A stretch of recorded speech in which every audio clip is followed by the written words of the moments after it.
My name is Violet. I was in my 20s working as an accountant. After joining the company, Robert, the head of accounting and also my husband, was super helpful.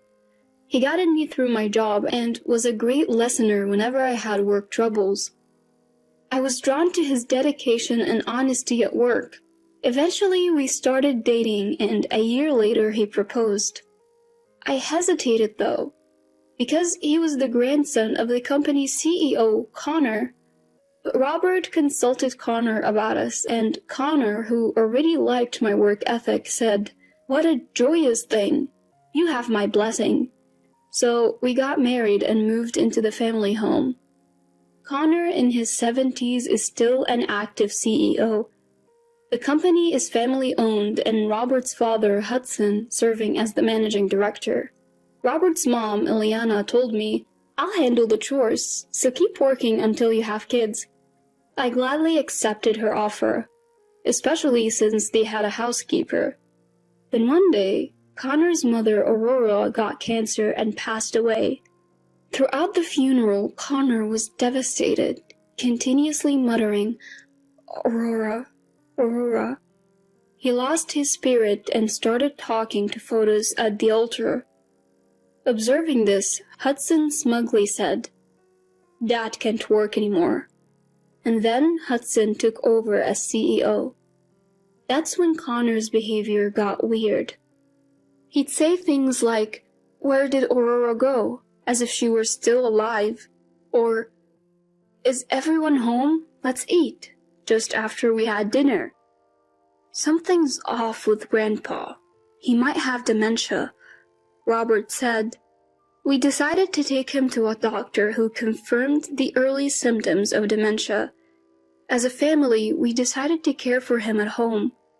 When discussing who would look after him, Ileana said, "I am old and weak. I can't do it alone." I thought, "You're strong enough to carry bags full of luxury items, aren't you?" Ileana looked at me and said, "I've got my own things to handle." She's always lounging on the sofa eating snacks while the housekeeper does all the work. "What's keeping you busy?" I wanted to blurt out. Robert even said, "Yeah, Mom's got a lot going on. Taking care of Grandpa would be too much for her," siding with Ileana, which was disappointing. Violet can be a housewife. Hudson, too, is eyeing me for this task. Wait, what's going on here? Are you saying I should be the caregiver too? Robert announced, "Violet is quitting her job to take care of Grandpa," while I stood there feeling like a deer caught in headlights. Ileana looked at me and said cheerfully, "That would be wonderful." And just like that, a decision was made without me saying a word. By the end of the month, I had quit my job and become a housewife. Ileana let the housekeeper go at this point. I ended up handling all the household chores and caregiving, leading to busy days. Meanwhile, my sister-in-law Lucy, who had moved out after getting married, came back home due to a divorce triggered by her lavish spending and lack of housework. "I've moved back into my room," Lucy announced as she carried her belongings into what was supposed to be a children's room upstairs. My workload just increased. The next day, Lucy and Ileana went out shopping. It was quiet without them, and cleaning was easier. That's when I heard a bell ring from Connor's room. "What's up, Connor?" "Aurora, where is she? Where is everyone?" "They're all out," I replied. He just stared out the window after that. Later, during dinner time, as I was attending to Connor, Ileana and Lucy came back. "Violet, prepare dinner," Ileana ordered. "Ileana, didn't you say you didn't need dinner today?" I retorted. Robert got angry. "You haven't prepared Mom's dinner?" Ileana played the victim. "Rob, sometimes she doesn't even let me have lunch." I was stunned. "How can you say that when you're this well-fed?" "Lucy, didn't you also say you didn't need dinner?" "I never said that." Lucy retorted, pretending to be clueless. Lucy said, "Robert, Why don't you divorce this horrible woman and marry someone useful? Robert yelled, Violet, how dare you slack off as a housewife? You're going without dinner as a punishment. You probably ate something during the day anyway. Just then, Connor threw his plate on the floor. It was more like he hurled it, actually. Thanks to that, I wasn't hit. Get it together, Grandpa, Robert said, looking annoyed. That day, I went without dinner. From then on, Robert's attitude only grew colder. During the day, Eliana would scatter stuff around and complain as always. Violet, when will the cleaning be done? I saw some trash in the hallway. While I was preparing dinner in the kitchen, Eliana would chime in, Let me help you, only to burn the food in the pot, spill ketchup and sauce, make a mess, drop a glass, and even step on my hand while I was tidying up. Because of her, I injured my hand with a piece of glass. Seeing me wince, Eliana said, Oh, sorry about that, didn't mean to, but didn't seem to feel bad at all. And now the ketchup and sauce stains are permanent and the cuts on my hand stung. One evening, as I was getting out of the shower and walking past the living room on my way to my room, I heard voices. Robert was back and everyone was having a conversation. Dad, I want to live in a high-rise apartment. Grandpa keeps lurking around and it's creepy, Lucy said in a whiny voice. Yeah, whenever I see Dad's face, it makes me wish he'd go away to Mom's place. He still has his CEO face, even though I am the one in charge now, Hudson added. Eliana chimed in. Seriously, Connor has money, yet he never shares it with me and he makes me do all the housework. All in all, they are a terrible family. Turns out they were discussing living in a high-rise because they didn't have the funds. I'll search for some money in Grandpa's room while Violet is away, Lucy suggested. What a heartless family, I thought as I quietly returned to my room. The treasure hunt began the next day. Though nobody ever came into my room before, they started invading my space one by one whenever I wasn't around. Finally, one day, Eliana announced, We're moving to a high-rise and, Violet, you'll be the live-in nurse, before moving out right away. Standing dumbfounded at the door, Connor gently tapped me on the shoulder. They've all left, he said, looking at my distressed face. It's okay, we all know the truth, he reassured me. Relieved to see Connor in good health, tears filled my eyes. Days later, a well-dressed man came visiting. Ah, Charles, good to see you. Let's hear the details. Connor welcomed him in. This man was Robert's brother, whom I had never met since he left the house after college. Here are the investigation results.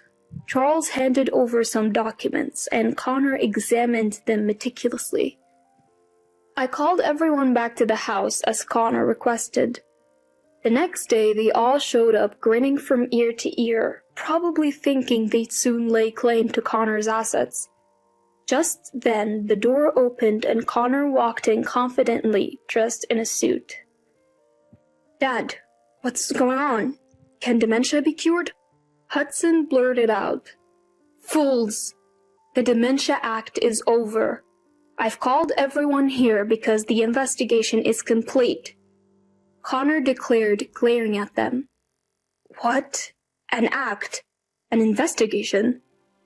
Everyone was stunned. Connor sneered. You've all been up to a lot. I know everything. And threw an envelope onto the table. I had the investigator dig deep, Connor announces, stirring the room into a buzz. Let's move on to what they found. Charles walks into the room making this pronouncement. Seeing Charles after so long, everyone's shocked. They start hurling insults. Why are you here? Get out! Ignoring the shouts, Charles says, First up, Dad, ever since you took over the company from Grandpa, Money's been moving in weird ways. Care to explain? Hudson plays dumb. I have no idea what you're talking about. But all the evidence points to the contrary. Charles continues, You're not just misusing company funds, Dad. You're having affairs too. What a great family we are. Ileana starts accusing Hudson. You're cheating on me? Mom, you're doing the same thing, aren't you? As Charles shows a picture of Hudson and Ileana caught in the act, he peers into both their faces. Even worse, it seems I'm the only real child of Dad and Mom. Mom's been busy cheating all the time. With a sad face, he looks at Robert and Lucy. The room's a mess. Apart from me, Connor, and Charles, everyone's panicking. Lucy cries out, What about my luxury condo? Hudson is losing his cool, wondering what will become of his embezzlements and affairs. The family's at each other's throats, a complete disaster.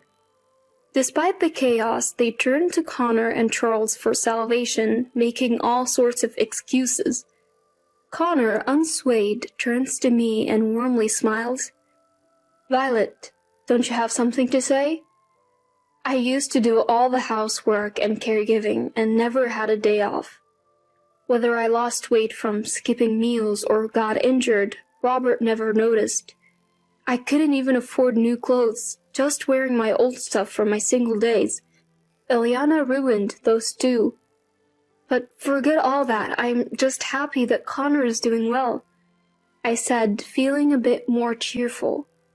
Hudson ended up getting sued for embezzlement, went to court, and was found guilty. Although he promised to pay damages, it seems like he got off with probation. However, all his assets were seized and he's now jobless. Turns out Ileana has been cheating for years. Of their 3 children, only Charles is Hudson's. Robert and Lucy are from her affairs. As for the divorce, both were at fault, so no alimony was rewarded. Ileana has since disappeared. Interestingly, Robert also embezzled company funds and was sued for hefty damages, pushing him into bankruptcy. When I found out Robert has been cheating too, I couldn't even muster the emotion to feel sad anymore. Armed with evidence, I filed for divorce and demanded compensation for years of mistreatment. Now Robert works at a cleaning company to make these payments, but is reportedly getting scolded by younger part-timers because he's incompetent, yet arrogant. What Lucy had found was that the $2 million in gold bars that Connor had given to Aurora, Lucy liquidated the gold and seemingly purchased a high-rise condo. However, Connor wasn't willing to forgive Lucy, who's not his biological grandchild, for selling it. He demanded the gold's worth in cash or threatened to sue, so Lucy had no choice but to relinquish her high-rise. Later, Charles evicted the in-laws from the condo. The high-rise dream was lost, and the condo wasn't sold for as much as it was bought for. All that remained was a debt of $200,000. Evicted, they all moved to cheap, crumbling apartments and are struggling even to find food, according to Charles. Eventually, they'll be homeless. Charles chuckled. The business has been taken over by other relatives. Charles has moved back home, and now we're remarried and living happily ever after.